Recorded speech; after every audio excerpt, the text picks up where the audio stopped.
Nshuti bakunzi muriko muradukurikirana ndabaramukije.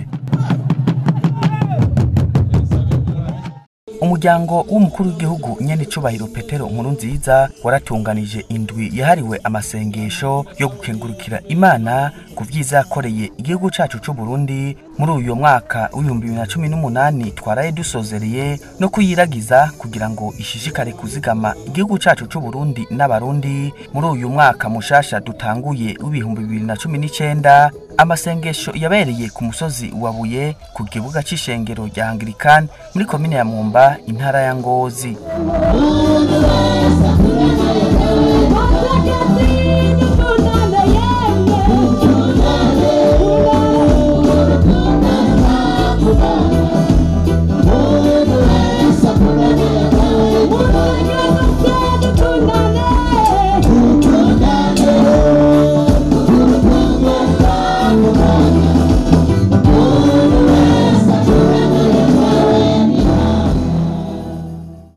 Ayo masengesho rero akaba yari yitabwe n'isinzi ry'abantu, uri abene gihugu, uri indongozi zitandukanye, uri abaririmbira Imana bo mu mashengero atandukanye, uri abavuga butumwa batandukanye baba abarundi canke abanyamahanga n'abandi.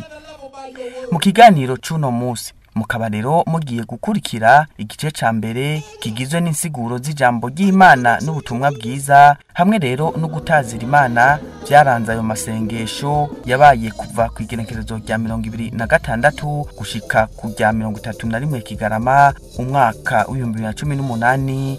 Ndabahaye ikaze.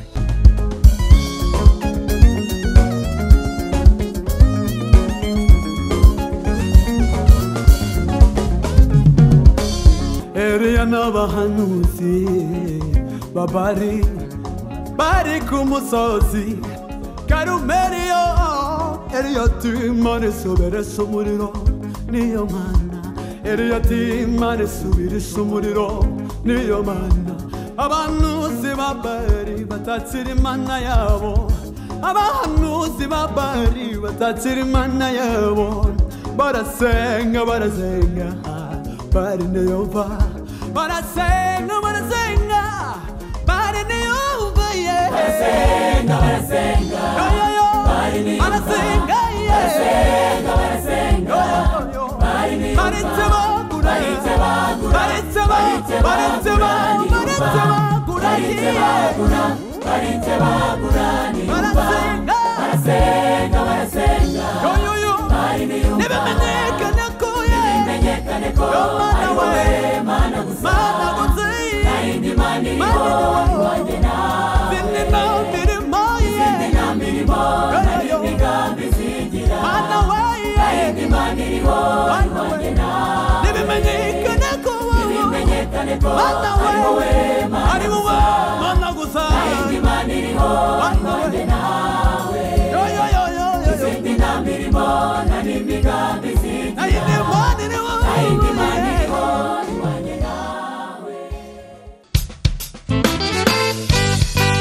Ku musi wa gatatu igenekerezo rya 26 Kigarama niho rero hatangura icese ayo masengesho yatunganijwe n'umuryango wa Sebarundi, amasengesho yo gushimira Imana kuko barangije umwaka w'2018 no kuyiragiza kugirango ishishikare kubazigama izigame Uburundi n'abarundi muri uyu mwaka mushasha dutanguye w'2019. Ibirori bikaba vyatangujwe n'urugendo rw'amahoro rwari rurongowe na Nyenicubahiro Kizigenza n'umutambukanyi wiwe, baherekejwe n'izindi ndongozi z'igihugu zitandukanye, amakorale atandukanye, eka mbere n'abene gihugu bari baje bava mu makomine atandukanye y'intara ya Ngozi.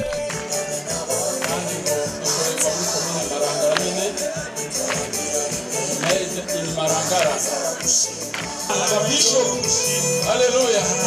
Babisha tunamubona nabo mubona basimba bameze neza cyane. Aba nabo n'abana.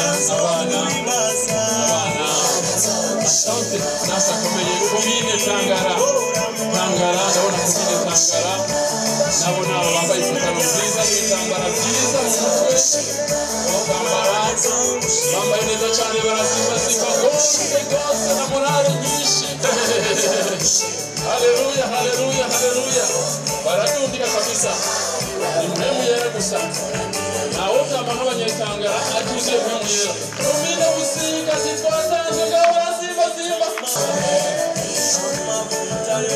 rumine gusiga ababa babaye abambere kabisa muri bya bibazo sawa sawa sawa sawa rumine ruhororo muna mamuduga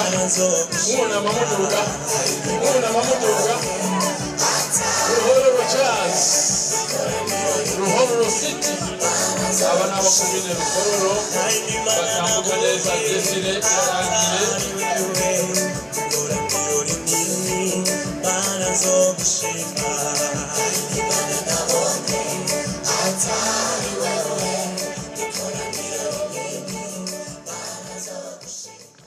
hakurikiye indirimbo idasanzwe y'abana bato bavutse mu mwaka wa 2015 inyuma y'ingingo ya Nyenicubahiro umukuru w'igihugu yuko abavyeyi bibaruka ku buntu n'abana bari munsi y'imyaka 5 bakavugwa ku buntu utibagiye no kwiga ku buntu mu mashure mato mato. Ivyo bibondo rero vyaronkejwe ivyiza vyinshi kubera izo ngingo bikaba vyari bije gukeza Sebarundi kuri izo ngingo nziza yafashe.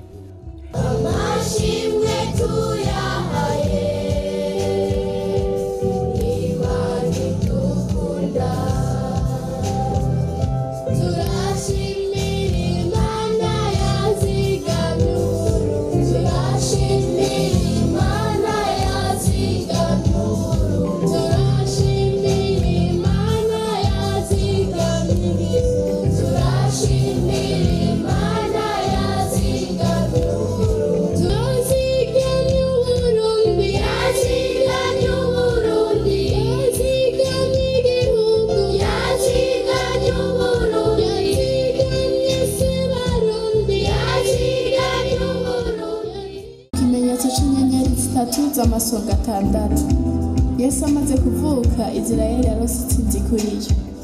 Abarundi natwe dufite isezerano ko umuco w'iwacu tukamurikira andi mahanga. Iyo ni isezerano Barundi. Amahoro 3 nayo asigura ubwatsi rubisi tumenyesha umwizero w'Abarundi.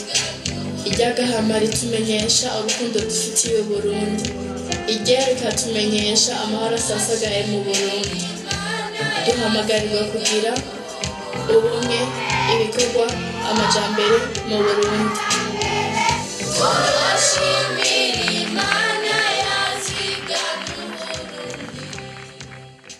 Haciye hakurikira defile y'agakura y'ugwaruka ruhurikiye mu ishengero Adventiste y'umunsi w'indwi. Mubona bambaye izera ari nabo bari mu mugwi w'aba avanturiye. Uwa kabiri yarafise idrapo ligerekana umugwi w'abana bafise imyaka 10 gushika ku 15 aribo batohozi. Rero ntabambandanije inyuma zabo hari abandi bakomanda babiri, umwe ni uwo bitwa Ndayirukiye Leonard, uyundi ni Kazonkiza Master Guide Eli, nabo nyene akaba yaherekeje abandi bariko bararamutsa abari mu bwugamo bw'ikeka, kandi by'ukuri murabona ko batambuka neza babereye ijisho. Ngabari bariko baragenda bose bagenda kumwe ku buryo bubereye ijisho mu bw'abatohozi. Ni nabo twabwiye bari mu ciciro cy'abafise imyaka guhera ku 10 gushika ku 15 bariko baragenda neza. Rero murababona imbere zanyu nabo bariko bararamutsa abari mu bwugamo bw'iteka abagize imyaka 10 gushika ku 15 w'abatohozi. Murabona komanda wabo ari hagati ariko arabakomanda kugira ngo bagire ibyo inyuma. Rero hari umugwi twise ko waje usekiye abandi kuko ari kurenza iminota 2 mu gihe abandi bose twabahaye umunota umwe. Serukizi uyu mubona ari imbere zabo niyo ngabo dace nawe dace aserukiye ibi mubona mwabonye ngaho by'ukuri akora ari gitangaza. Bararamutsa cyane abari mu bwigamo bwite.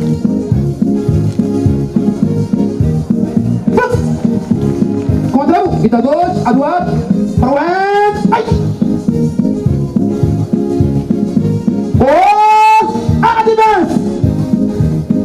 1, 2, 3. 1, 2, 3, 4. 1, 2, 3, ça va. Stop.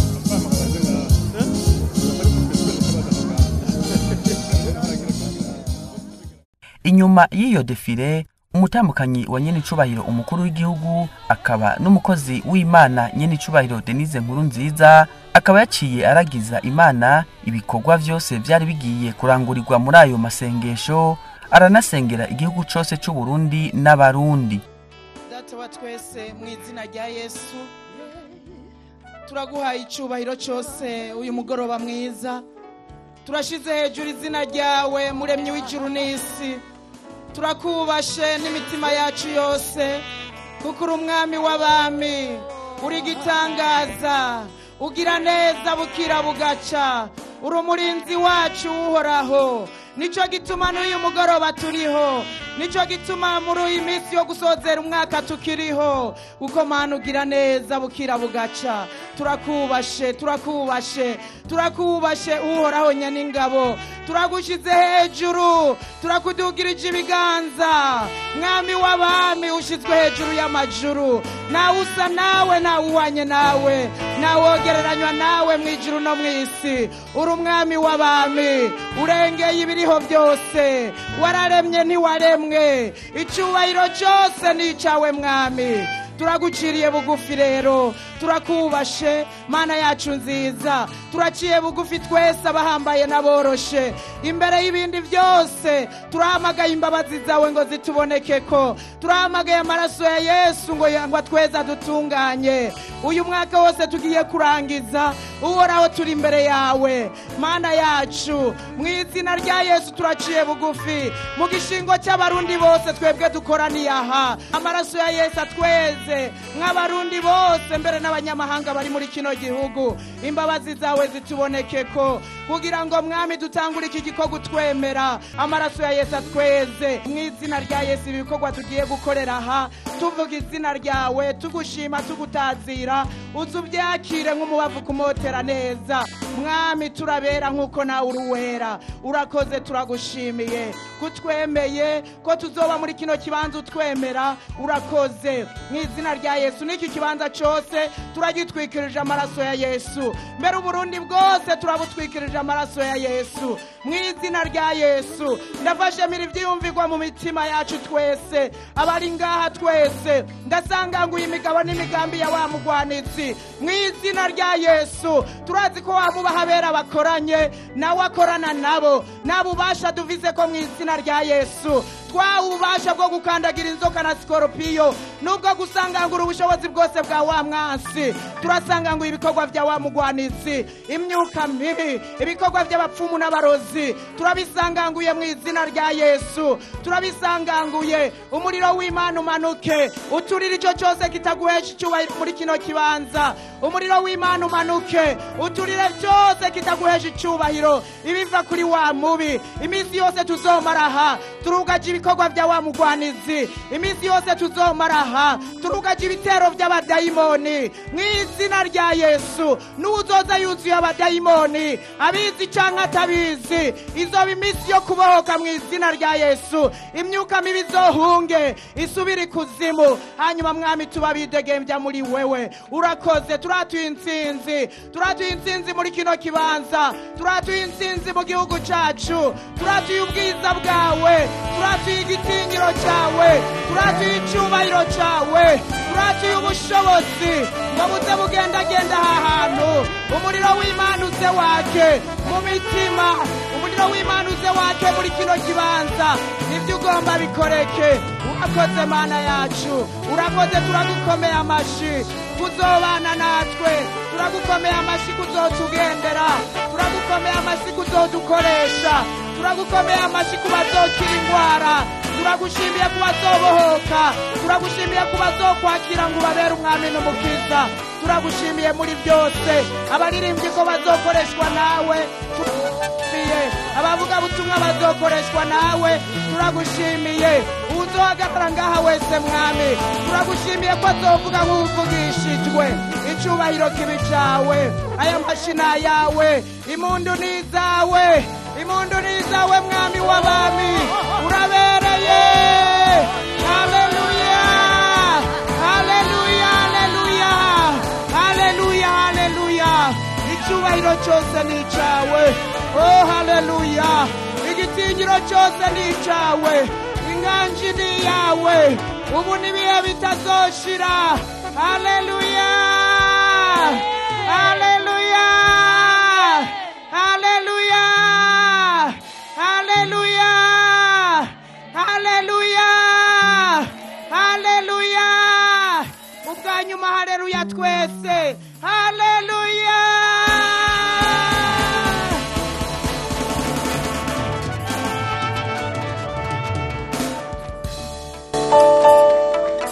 nawe usa nawe mwami nawe wogereranywa nawe. Ayo masengesho yatunganijwe n'umuryango wa Nyenicubahiro umukuru w'igihugu yo gushimira Imana ku vyiza yakoreye Uburundi n'Abarundi muri uyo mwaka twaraye dusozereye no kuyiragiza muri uyu mwaka mushasha dutanguye w'2019. Ijambo ry'urufatiro ry'ayo masengesho rikaba riri mu gitabo c'isezerano rya kera muri Yesaya igice ca 42 kuva ku murongo wa mbere gushika ku 13 nk'uko twarisomewe n'umukozi w'Imana Ambassadeur Albert Nasasagare. Mushumba w'uhoraho nguwo umushumba wanje uwo namashigikiye uwo natoranije ahimbara umutima wanje nashize mwemu wanje kuri we azomenyekanisha ubutungane mu mahanga ntazoyogora ntazosemerera kandi ntazokumvikanisha ijwi mu nzira ntazohosha irenga rivunitse n'urumuri ruyengera ntazoruzimya azoshiraho ubutungane bw'ukuri ntazodendebukirwa ntazocika intege gushitsaho azotsimbataza ubutungane mw'isi ababa ku kiyaga bazokwitega ibyagezwe byiwe uku niko Imana uhoraho avuze uwaremye amajuru akayasanza uwagaranzuye isi n'ivyo imera uhaye abantu bo muri yo guhumeka kandi abayigendako akabaha ubugingo ati jewe uhoraho naguhamagaye mu bugororotsi nzogufata ndakuzigame ndagutange ngubera abantu isezerano n'abanyamahanga ubabere umuco ngo uhumure impumyi ngo usohore imbohe mu ibohero n'abicaye mu mwijima ngo bave mu nzu y'imbohe jewe nduhoraho iryo niryo zina ryanje icubaro canje sinzogiha uwundi n'ishimwe ryanje sinzoriha ibigwamana by'ibibazano raba ibya mbere birashitse kandi ndabamenyesha n'ibishasha bitaraseruka ndabibabwira nimuririmbire uhoraho indirimbo shasha n'ishimwe ryiwe uhereye ku mpera y'isi muririmbe yemwe abagenda ku kiyaga n'ibiri muri co byose namwe biyaya byo kuri co n'ababibamwo ubugaragwa n'ibisagara byabwo nibirangurura ijwi n'imihana y'abakedari ababisera baririmbe basemerere bari ku dutwo tw'imisozi ibyo byubahoraho byamamaza ishimwe ryiwe mu baba kiyaga uhoraho azoja gutera nk'umuhizi agwana n'ishaka nk'ingabo mu ntambara azobirahira mbere azobivuga n'ijwi rirenga abansi biwe azobagirira ibikomeye Imana ihabwa icubahiro. Mwijambo ry'ikaze muri iyo ntara ya Ngozi buramatari w'intara ya Ngozi akaba yarashimiye umuryango wa Nyenicubahiro umukuru w'igihugu kubona yashimye ko iyo ntara ya Ngozi iberamwo ayo masengesho. Ati amasengesho nk'ayo yaheruka mu mwaka w'2016. Ati inyuma yaho iyo ntara yararonse umuhezagiro udasanzwe ibisata bitandukanye bigize ubuzima bw'iyo ntara ngo bikaba byaramye ivyamwa byinshi. Akavuga ko amasengesho nk'ayo ari iteka ku ntara ntara yose ya Ngozi. Yarashimiye Imana kubona yarazigamye umuryango wa Nyenicubahiro umukuru w'igihugu n'abandi, aca asaba kuroranirwa muri iyo ntara narijya amahoro n'umutekano bitsimbataye mu makomine yose agize intara ya Ngozi.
mu ijambo ryo kugurura icese ayo masengesho umukuru w'igihugu Nyenicubahiro Petero NKURUNZIZA akaba yavuze ko muri iyo misi bari bagiye kumara imbere y'Imana arakaryo keza ko kwifurizanya umwaka mushasha, gusengeranira, gusengera igihugu cacu c'Uburundi, gusengera abagwayi y'amahoro, gushinga intahe kuvyiza Imana yakoreye Abarundi mu mwaka dusozereye, kumva inyigisho z'ijambo ry'Imana, hamwe rero n'akaryo keza ko gusozera umwaka w'2018 bari imbere y'Imana, banaharonkere n'amasezerano mashasha n'ibindi.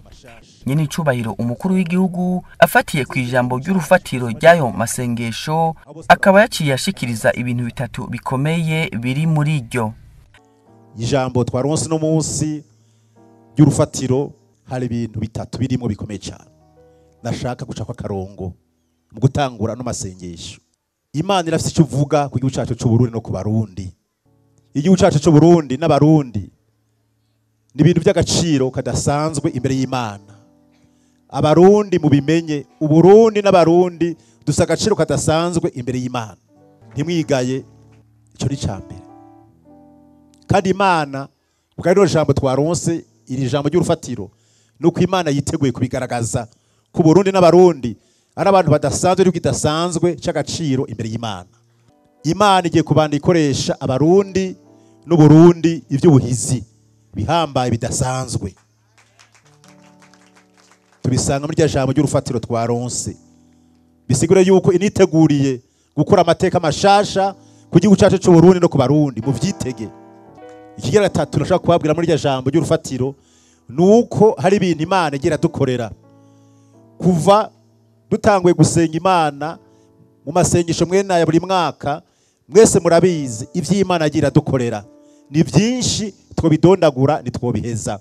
Akaba rero yavuze ko Imana yabaye umwizigirwa ku Barundi, ati ibyo yasezeraniye Abarundi muri uyo mwaka urangiye ngo vyose yarabishikije. Nyenicubahiro umukuru w'igihugu akaba kandi yamenyesheje ko hariho ikintu gikomeye cyane Imana igiye gukorera igihugu cacu c'Uburundi.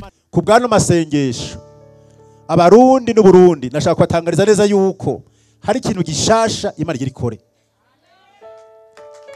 Hari ikintu gishasha Imana igira ikore, ntukimbaze ucitege. Hari ikintu gishasha Imana igira ikore kandi uzomenya ko ari Imana gikoze. Imana yo mwijuru niyo cabona. Hari ikintu gishasha sinzi carisho nugo citege, uzomenya ko ari Imana gikoze. Ntaconze. Hari byamaze guseruka tumaze kubona, ariko hari ikintu gishasha Imana igira ikore. Muze mu masengesho rero muciteze. Biciye mu ndirimbo z'amashimwe abari aho bose uhereye kuri Nyenicubahiro umukuru w'igihugu n'umutambukanyi wiwe bakaba baciye bifatikanya na ko hare komeza gusenga mu gutazira Imana.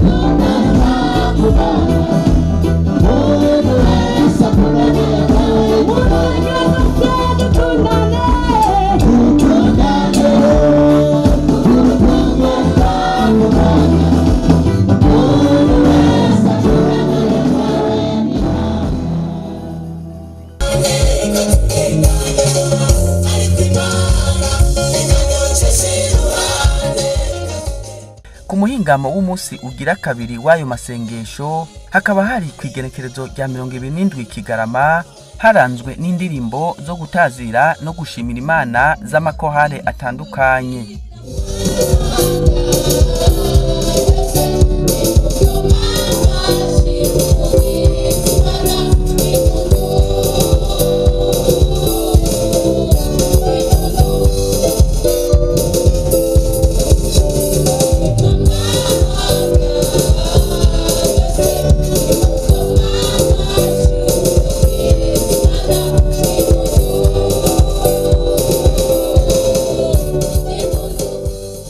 Mu nsiguro z'ijambo ry'Imana zatanzwe umukozi w'Imana Bishop Emile Ndikumana wo mu ishengero ry'urutari ry'Ingozi akaba yisunze amajambo yanditswe muri Yona igice ca 4 kuva ku murongo wa mbere gushika ku murongo wa 4 ahanditse ngo Imana ikurinde ibikogoshi ariko nawe ntukwege ibikogoshi. Mu nsiguro yatanze akaba yavuze ko Imana ishobora kuguha ikintu kugira ngo kigutere iteka umunezero n'umugisha, ariko rero ngo uraraba neza ingabire Imana yaguhaye ntuyanjanjwe ko ngo kwanjanjwa kuciza Imana yaguhaye bitera ingorane, ahari ivyiza hakavuka ibibazo. Akaba yasavye abakristo n'abarundi bose kwirinda gukora ibikorwa bishavuza Imana, kwirinda ibintu byose vyotuma ivy'Imana yabahaye vyononekara bigata agaciro. Yamenyesheje rero ko twese Imana yadutereye ikinobonobo kidukingira izuba kikadushira mu munezero. Atumwe wese igikorwa Imana yamushinze nico kinobonobo Imana yamutereye. Akaba ariko yasavye kudakwega ibikogoshi ngo bicumishe, ivyo bigasigura ngo ntitube impamvu z'ibibazo bidushikira mu buzima, bishikira imiryango tubamwo, bishikira igihugu cacu.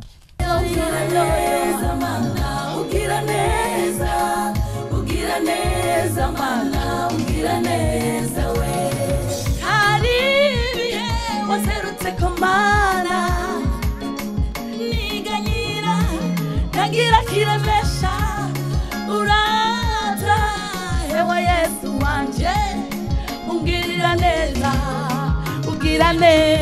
weza mana ugira neza mana ugira neza we uri mwiza mana ugira neza mana ugira neza we yo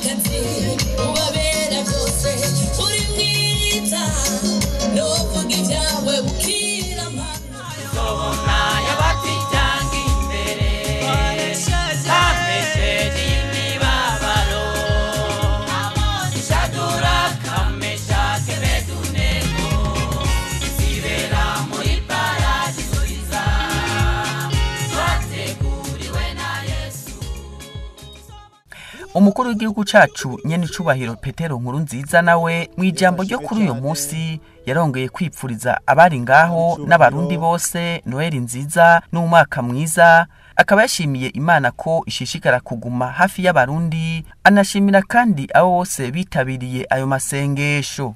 Tugashimira Imana kubw'abarimvyi, kubw'abacuraranzi, tugashimira Imana kubw'abashitsi, tugashimira kubw'avuga butumwa, tugashimira kubw'abajije umutekano, tugashimira kubw'abijejwe kudukurikiranira ibijanye n'ivyuma. Turashimira mwebwe mwese abasenzi abase kino gikorwa kuko no munsi ugira kabiri. Turashimiye cyane mu gishingo cy'umuryango wacu wose ko mwabanye natwe uno munsi ugira kabiri. Turabaye kaze kandi ku munsi w'ejo mutahukane Imana, ubwiza bw'Imana bugendane namwe, Imana ibitangira imbere. Murakoze, Imana bahezagire cyane. Amasengesho yo kuri uyo munsi akaba yasozerewe n'indirimbo zitandukanye zo gushima no gutazira Imana zirongowe na Sebarundi.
ku muhingamo wo ku munsi ugira gatatu w'ayo masengesho naho hakaba hari ku munsi ugira gatanu igenekerezo rya 28 Kigarama inyigisho zifatiye ku ijambo ry'Imana zaremeshejwe n'umukozi w'Imana Johnson Sabimana.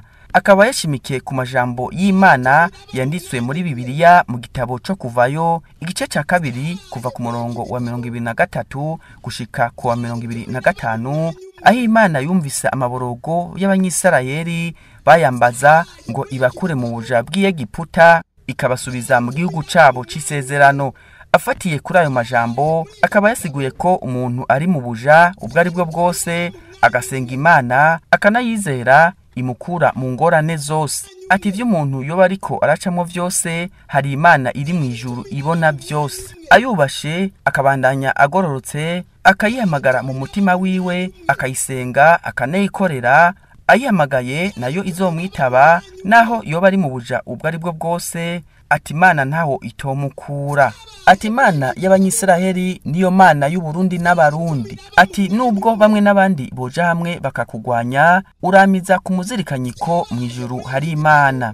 Kubijanye n'ivy'abansi bavuga ku Burundi akaba yavuze ko atacu bitwaye. Ati Imana igiye gukora ibintu bikomeye mu gihugu cacu c'u Burundi. Ati abanyamahanga bagiye guhurumbira kino gihugu kuko ngo hari ubwiza bw'Imana. Akaba kandi yavuze ko n'abantu canke ibihugu vyagiye bitegura imigambi mibi ku gihugu cacu c'u Burundi bigiye gusaba imbabazi kuko ngo ubwiza bw'Imana bwibonekeje muri kino gihugu.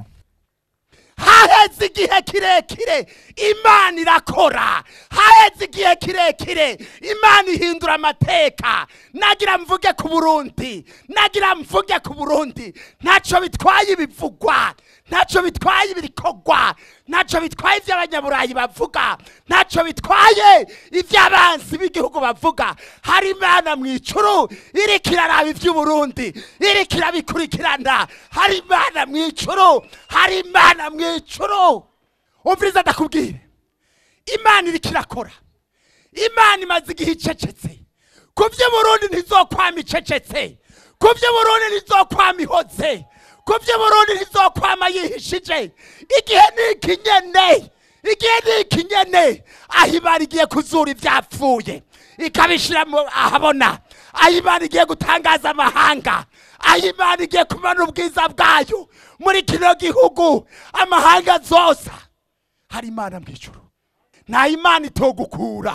Sinzi ivyo urimwo, nta Imana itogukura.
umukuru w'igihugu Nyenicubahiro Petero NKURUNZIZA mu ndamutso yaye abari bitavye amasengesho kuri uyo muhingamo yamenyesheje ko uyo munsi ugira gatatu w'amasengesho wabaye udasanzwe kuva mu gitondo, afatiye ku bitangaza bidasanzwe vyibonekeje mu kirere kuva mu gitondo c'uyo munsi, icerekana ko ubwiza bw'Imana bushishikara kwibonekeza ku Barundi kandi ko Imana iri kumwe n'Uburundi n'Abarundi.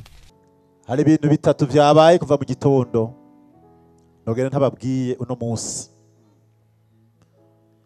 Saa 3 zuzuye tugiye gutanga gushikiriza ikiganiro abenegihugu, habonetse urugori kuzuba umunsi ugira gatatu saa 3 zuzuye. Hashaka yutanguye ico kiganiro cyaciye kigenda hama saa 6 zuzuye duhejeje ico kiganiro sotse hanze twasanze kandi urugori kuzuba rwaciye rugaruka. Cyo ni kimenyetso gikomeye cyane. Inyuma yaho saa 7 zuzuye habaye igihuhusi cinshi cyane n'imvura nyinshi cyane kubyo umuntu atarakwiyumvira yuko hari ibintu biza kugenda neza, ariko nashaka kwabwira yuko hageze saa 8 n'igice bateye kwijije imitima muhira ati mbega bigenda gute. Nabwo ati integuro ni Imana irakunda amashimwe, ati biragenda neza kandi hima yaha ashaka akazuba, none uko Imana twabivuze niko byagenze. Imana ihabwa icubahiro.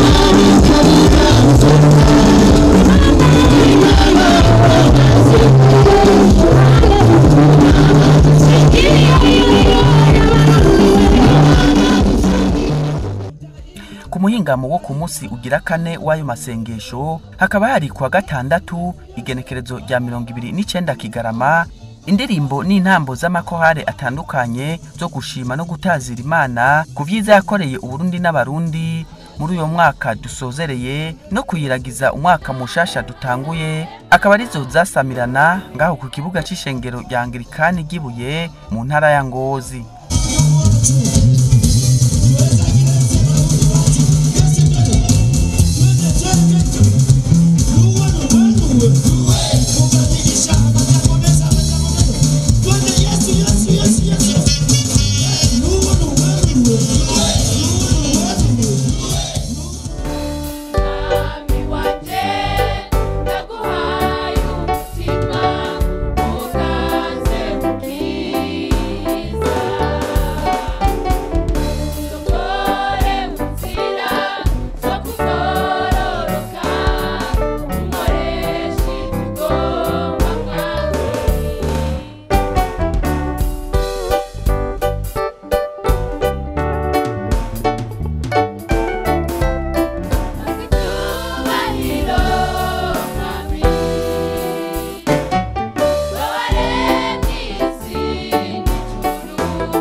Mu nyigisho zifatiye ku vyanditswe zatanzwe kuri uyo munsi, umuhanuzi Ferdinand Bankuyiha yigishije yishimikije amajambo y'Imana ari muri Nehemiya igice ca kabiri kuva ku murongo wa 19 gushika ku wa 20, akaba yasiguye ko abemera Imana bari imigwi ibiri, ngo hari abayiyoboka by'ukuri n'abandi bayemera ariko ngo bakabifata minenegwe. Abayiyoboka by'ukuri akaba rero yabasabye kuguma basenga kugira ngo Imana ishobore kuguma igirira neza Uburundi n'abarundi.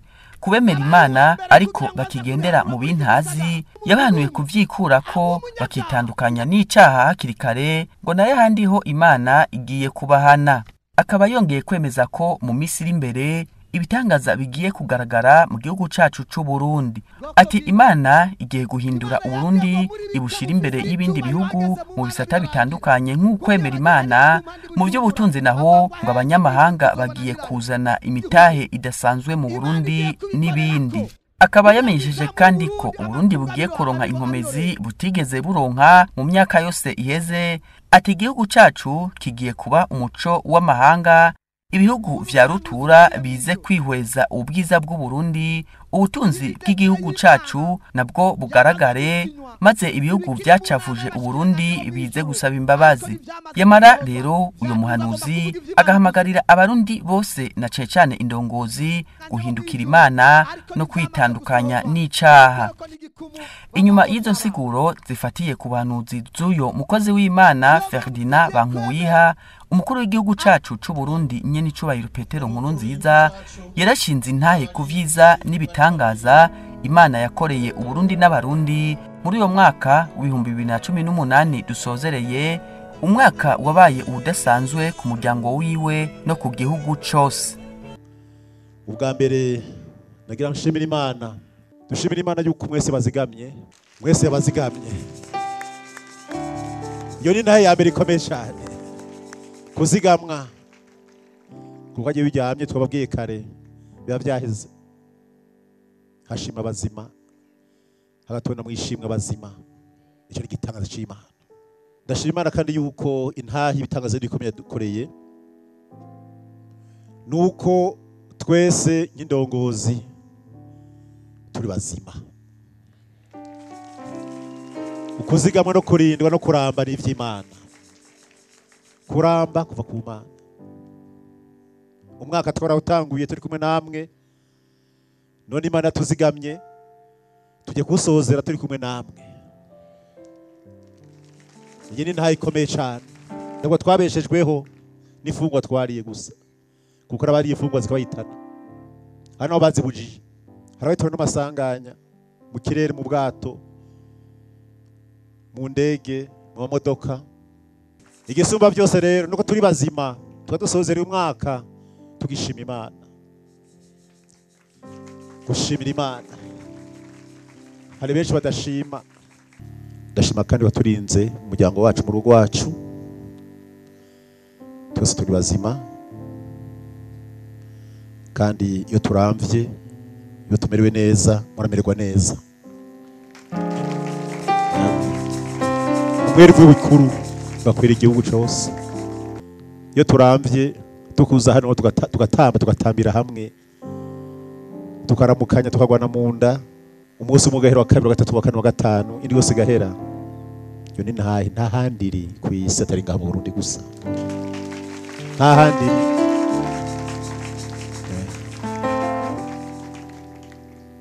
Tubishozwa n'Imana, si byoroshe, tubishozwa n'Imana. Kana Satani arabigwanya cyane. Intahe idasanzwe mpere mu rugo rw'iwacu kuva dutangwe mu mwaka wa 2018. Mushikiranganje ajejwe iby'uruhu n'ubworozi yarabibonye. Nagomba gushinga intahe ikintu kidasanzwe kuva nkibayeho mu buzima bwe wanje. Narabayeho ndi umurimyi, ndima nimbura, nkaraba n'abandi barimo bakimbura. Ariko musanze umenye neza yuko ukurima ni kimwe, no guteragira n'ikindi. Icyo shimira Imana nuko kuva menye Imana, iyo ngiye guteragira nta muntu n'umwe muri wanje ateragira ntabanze kuhashika, kugira ngo sengere imbuto ziguteragirwa. Ngasaba Imana ikirere ciza, ngasaba Imana yuko izoduhezagira izo mbuto duteragiye ko kumeza nuko Imana no gukuza no kwamisha no kw'Imana. Kabisaba Imana. hama gataragira mu kwizera imvura igatanya imvura ikwiriye akazuba gakwiriye akayaga gakwiriye ivyo nabonye mu kwezi kwa mbere mu muryango iwacu n'ubushikiranganje bw'uburimyi n'ubworozi bwo bishingira intahe ntibirigiza biba mu gihugu cacu Burundi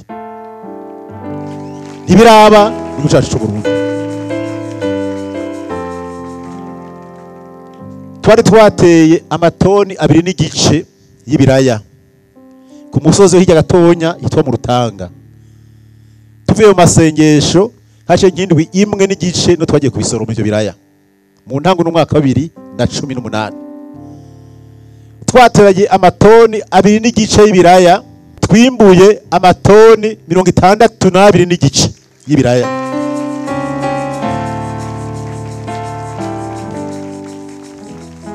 amatoni 62 n'igice twateye itoni 2 n'igice ndishobora ko umwaka rero ari umwaka udasanzwe kigira kabiri mu rugo iwacu ivyo turimwo biratandukanye mu bindi bihugu ho vyakomeye cyane gusumba rero no mwaka uno mwaka niyo mu bikorwa twaje turakora abene gihugu tugiye kubasanga ku kivi kubaramutsa no kubashigikira mu rugo rw'iwacu n'ubwo bwa mbere ibintu byabaye tudashobora kubyibagira abene gihugu batugabiye inka zishika 140 uno mwaka ntagahato kagiyemwo eka uwo mutima waje no mwaka wavuye hehe ku Mana mushobora byose kandi natwe twabifashe bidasanzwe mu rugo rw'iwacu kuko iyo ni ntahe ivuye ku vy'Imana yakoze Imana ikorera mu bantu tubona ko gushimira Imana rero no gushimira ab'Imana yakoreyemwo bakatugabira ngo kubashimira turakuye ubwatsi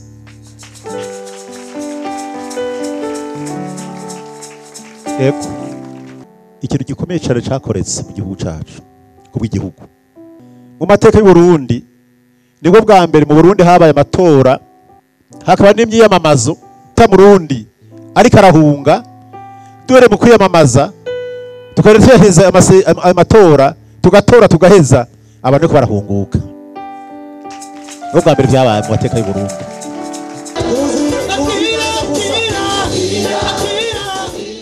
inyuma y'izo ntahe Sebarundi yaciye asaba abaraho gushimira Imana mu kuyitazira kuri ivyo vyiza byose yakoreye abarundi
ku munsi ugira gatanu w'ayo masengesho hakaba hari ku munsi w'Imana igerekezo rya 30 Kigarama inyigisho z'ijambo ry'Imana zo kumuhingamo kuri uyo munsi zikaba zatanzwe kandi n'umuhanuzi Ferdinand Bankuyiha aho yashimikiye ku vyanditswe mu gitabo c'itanguriro igice ca 2 kuva ku murongo w'indwi hamwe n'igice ca 3 kuva ku murongo wa 14 gushika ku 17 hamwe rero no muri Yeremiya igice ca 22 kuva ku murongo wa 29 gushika ku wa 30 uyo mukozi w'Imana akaba yasavye abarongozi kwitwara neza kugira ngo abo barongoye ntibagire ingorane.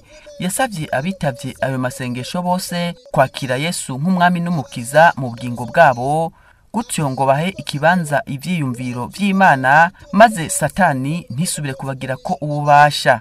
Ati uwakiriye Kristo isi ntibikimufise ko uburenganzira. Akaba kandi yasiguye ko umuntu amaze gufata ingingo yo kwegera Imana ahura n'ingorane n'amageragezwa menshi, agasaba yamara kutumva ubwoba kuko ngo Imana iriho.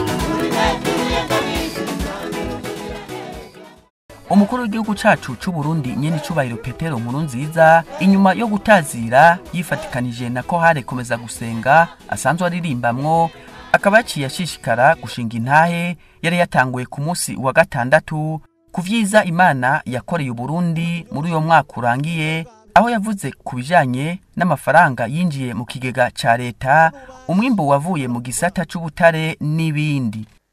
Uno mwaka muri Mbere bari babonye yuko azo kwinjira miliyaridi 790 nizo batekanije ko zo kwinjira, ariko kugeza kano kanya bamaze kumenyesha neza yuko bamaze kwinjira miliyaridi 820.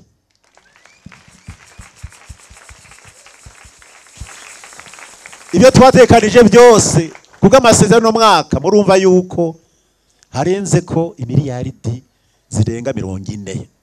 Ni umwaka wa mbere turavye mu gisata kijanye no gucukura ubutare bajya basanzwe babayabaye. Niho mbaza igituma gwero ujya mwaka wa 2015 n'inyuma yaho hatanguye gutanguzwa gucukura ubutare bwa kijambere, uburyo bwa kijambere. Ariko babandi bacukura ubutare bubayabaye bajya mubona bakoresha uburyo busanzwe, bajya basanzwe bimba batanguye gutangura kwimba ubutare. Twatanguje muri Bujumbura, muri Cibitoke, muri Muyinga, none umwaka uce tuzotanguza n'ahandi bajya biyimbisha uburyo busanzwe. Uno mwaka ariko bwa mbere mu mateka y'u Burundi binjije amafaranga asuma amafaranga yinjizwa n'ikawa hamwe n'icayi. Uno mwaka n'umwaka wa mbere abarundi n'abarundikazi guhera ku muto n'ukuze n'umwana Imana mushizemo imwemu yo kwiyamiriza ibinyoma n'akarenganyo. Niwo mwaka wa mbere bibaye mu Burundi, mateka y'u Burundi niwo bwa mbere bibaye. Iyo mwemu ihagurutsa n'abatama n'abatamakazi, ibinyoma byaramyeho baturenganya batwamba ikibara amaraporo y'ibinyoma, mugani bigeze guhaguruka n'umunsi n'umwe. Ariko no munsi Murundi wese umuto n'ukuze yumvise ikinyoma aruhukira kwiyamiriza ikinyoma mwibarabara. Yo ni Imana ihagurutsa abantu. Ibirori byo kuri uyu munsi navyo nyene bikaba vyasozerewe n'indirimbo z'amashimwe n'izo gutazira Imana.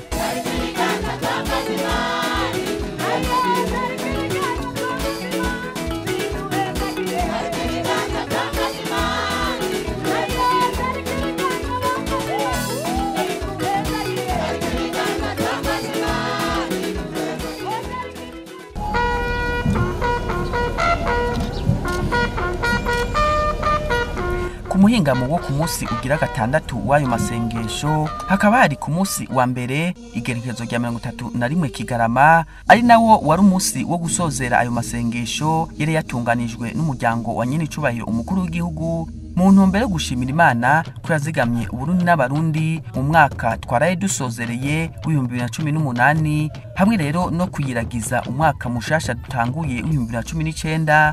Amasengesho yabereye ku musozi wa Buye muri komine ya Mumba intara ya Ngozi. Ibirori bikaba vyatangujwe n'urugendo rwo gusozera ayo masengesho.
Mwijambo ryashikirijwe na buramatari w'intara ya Ngozi, yarasubiye gushimira umuryango wa Nyenicubahiro umukuru w'igihugu kubona warabateye iteka mu gutunganiriza ayo masengesho muri iyo ntara ya Ngozi. Abene gihugu ngo bakaba barahezagiwe mu buryo butandukanye.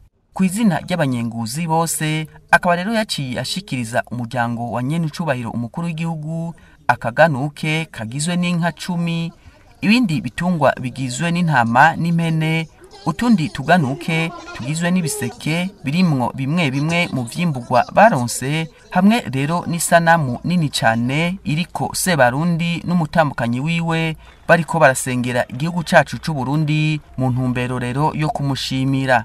Umukuru w'igihugu Nyenicubahiro Petero NKURUNZIZA mu ijambo ryiwe akaba yarashimiye intara ya Ngozi yakiriye ayo masengesho, ashimira indogozi z'igihugu n'abandi bose bitavye ku bwinshi inyigisho n'amasengesho vyatunganijwe. Aranashimira abakozi b'Imana bafashije muri ibyo bikorwa, abaririmbyi, abajeje umutekano, abamenyesha makuru bitanze mu kukwiragiza hose ivyariko birabera muri ayo masengesho mu misi 6 yose yamaze n'abandi. Yarashimiye kandi kubw'umwihariko Imana kubw'umutekano waranze ayo masengesho. Mu gusozera, Nyenicubahiro umukuru w'igihugu akaba yarashikirije ibintu 4 Imana igiye gukorera igihugu cacu c'Uburundi n'abarundi muri uyu mwaka mushasha ku bw'ayo masengesho. Tugiye gushikiriza iganuke rivuye ku Mana inyuma no misi 6 tumaze ngako n'umusozi muri Karumeli. Ubwa mbere Imana mushobora byose igiye gukorera mu Burundi ibyo abantu bibaza ko bitoshobotse. Uburundi bugiye kuba uburuhukiro bw'amahanga. Murabisanga muri Matayo igice ca 19 murongo 26. Ubugira kabiri Imana mushobora byose igiye guhindura ingendo kugira ikingira Uburundi n'abarundi.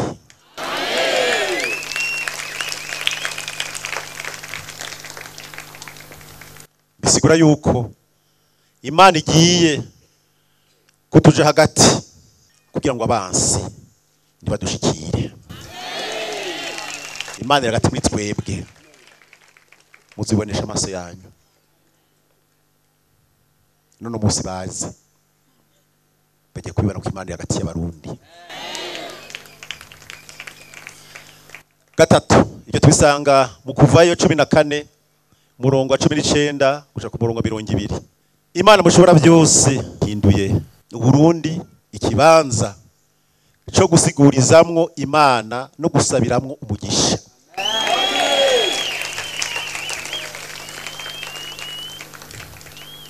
Guhera no munsi Uburundi buhindura amateka n'Imana mushobora byose. Ana amateka mashasha Imana ihindura Uburundi. Tubisanga muri Zakariya igice 8:20 gushika kuri 22. Ubwa nyuma ari ubwa kane. Uyu mwaka wa 2019 ni umwaka w'urugendo rushasha ruzodushikana ku masezerano yose Imana mushobora byose yasezeraniye Uburundi n'abarundi.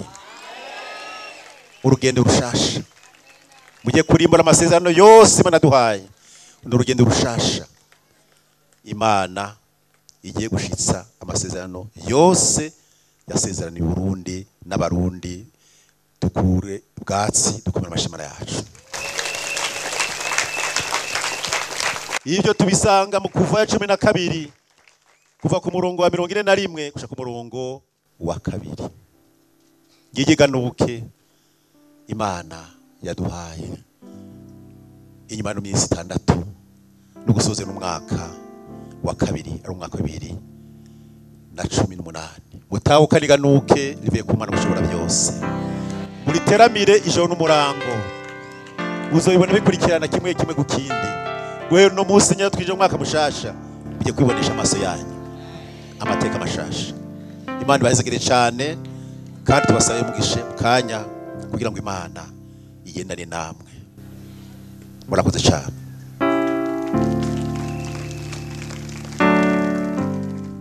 Umukuru w'igihugu Nyenicubahiro Petero NKURUNZIZA ari kumwe n'umutambukanyi wiwe akaba n'umukozi w'Imana Denise NKURUNZIZA bareruye ibendera ry'igihugu cacu c'Uburundi bakaba baciye basengera Uburundi n'abarundi basaba imigisha n'imihezagiro ku gihugu cacu. Umuremyi Junisi Alpha na Omega intango n'iherezo. Ndarengutse imbere yawe unumugoroba mwiza n'umutaga mwiza n'umuhinga mu mwiza.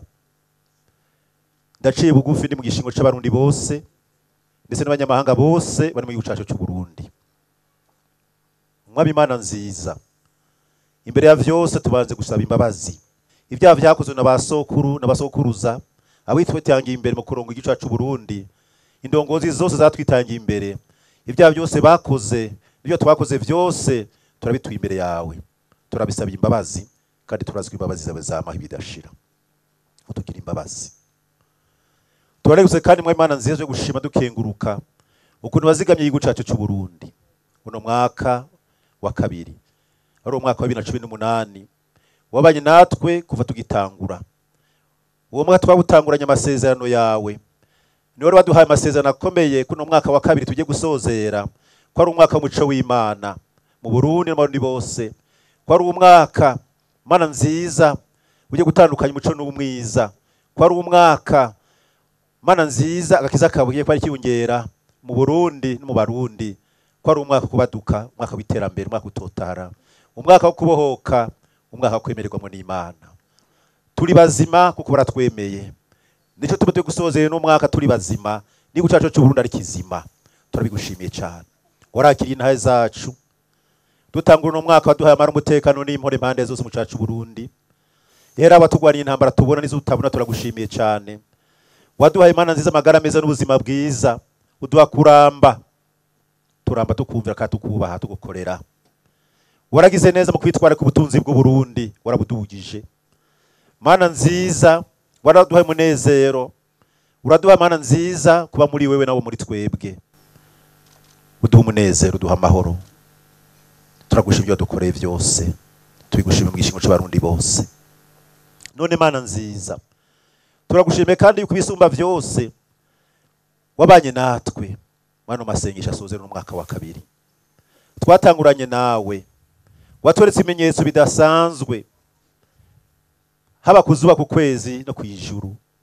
Nibihe warabitweretse kuri kumwe natwe. turagushimye ku byakoretse byose hano hantu. Twaronye amasezerano, twaronye ijambo ryawe. Abantu barakira ingwara zo ku mutima no ku mubiri, barakira kwambara inkomezi nk'ikuma kugira ngo bagukorere.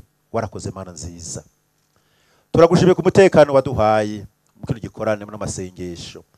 Turagushimye ku baje bose baje amahoro, bashika amahoro, barinda base n'amasanganya. Mana nziza, n'utubakuragije mu kanya. Abo bose bagize akigo rukandagiza ibintu byabo ngaha Mana nziza. Ibyo bikorwa byose bakoze uravyandika muri gitabo cyawe ntibagiranwa. Ubaruga kugororoka kubahera umugisha. Kuri bo kubana babo kubuzuku no kubuzukuruza. Ndetse guhera no munsi nibidashira. Uzobukoze mwami Mana nziza. Turakweretse tugiye gusozera no mwaka wa kabiri. Buca tutambukira mu mwaka wa gatatu. Turagushimiye ko batwakiriye. Turagushimiye ko batufashije Mana nziza guteramira kino gikorwa. Turagushimiye ibyiza byose bakuri cyacu cy'Uburundi. None Mana nziza tugiye gutahuka. Turagushimiye niganuke uduhaye. Mana nziza nubisezeranye n'uzobishitsa. Turagushimiye ko tuvuye gatora abanyabwenge. Watwigishije byinshi, tuhamenyeye byinshi. Kandi uri kumwe natwe niyo dusezeraniye kujye kuba hagati muri twebwe. Turabigushimiye cyane. Iriga Mana nziza kwemera kuja hagati ya twebwe n'agateko duteye. Kandi umugisha ku Burundi no ku Barundi bose. Ndetse no kuri Afrika no ku isi nzima. Turabigushimiye Mana nziza. Rero Mana nziza turarengukanye igihugu ciza waduhaye n'abarundi baduhaye. Waturemye twitwa Burundi, uturemera igihugu cyacu Burundi. Mu gusozera turahezagiye Uburundi n'abarundi. Mana nziza turasaba umugisha Uburundi n'abarundi bose. Mana yacu urazigama Uburundi n'abarundi bose. Mana nziza uramurikishiza bunyonga hawe Uburundi n'abarundi bose. Mana nziza uragirira neza Uburundi n'abarundi bose. Mana nziza urabe giza Uburundi n'abarundi bose. Mana nziza amahoro yawe arutwa ko abana babo yumvira abe mu Burundi no mu Barundi bose. Kandi izina ryawe ry'ubasha n'ubushobozi bibe mu Burundi no mu Barundi bose. Guhera no munsi nibi bidashira. Uzobukoze mwa Imana nziza. Tujye gutahuka rero. Ndakuragije aba bose baje kwifatanya natwe gifata urugendo baje guhimbaza iminsi mikuru iwabo. Ndabashize mu biganza byawe. Kujya baduza amaro bagashika amahoro n'ubu turabakuragije. Ubitangira imbere Mana yacu. Ugenda urivuga mu izina kuri uhoraho imbere yabo. Mana nziza ubagwanire abo bagwanya. Bagenda amaro bashika amahoro. Bashike banezerewe. Buzi ubwiza bw'Imana. Buzi umunezero w'Imana. Mana nziza. Tuye gutambuka umwaka wa kabiri tutambuka wa gatatu. Igaruro ca gatatu nigaruka gikomeye cyane. Reka amateka y'u Burundi abadasanzwe. Uho buca twinje umwaka mushasha. Ivyo Burundi be bishasha. Abarundi tube bashasha. Vyose bigende butonde gwawe rw'amateka mashasha. Mana nziza urori mu ijuru.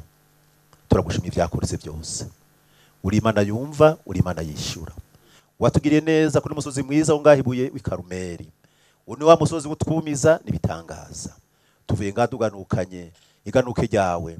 Katurakiriye neza kudutahukanye insinzi yawe. Reka Mana nziza isi yose n'amahanga yose bamenye ku Burundi ari igihugu cawe. Ko abarundi bagutaziriye. Batonze urugamba nk'abahizi. Kugira ngo bateramire ubwami bwawe ngaha mu Burundi no muri Afrika no ku isi nzima. Turagushimira rero Mana nziza ku munsi mukuru mwiza wa Noel waduhaye. Umunsi mukuru mwiza twiteze mu mwaka mushasha turawakiriye. Ubutanguza ibimenyetso n'ibitangaza bikomeye. Isi yose imye ko tuvuye ngaha ku musozi muri Karumeli. Icubara yuko ibicaye mu isi no mu ijuru. Ni mu izina ry'Umwami wa Yesu Kristo tubigusabye kandi tuvyizeye. Tunagukomera amashi menshi cyane. Amen. Akaba rero ari no ngaha duciye turangiriza ko kino kiganiro. Mu kiganiro kizokurikira tuzobashikiza igice cya kabiri kizoba kigizwe n'inyigisho ku ndongozi no kugwaruka zagiye ziratangwa muri ico kiringo c'ayo masengesho. Tukaba rero tubipfurije kuroranirwa muri uno mwaka mushasha w'2019 dutanguye. Imana ibandanye ituzigamira igihugu cacu c'Uburundi naho ubutaha.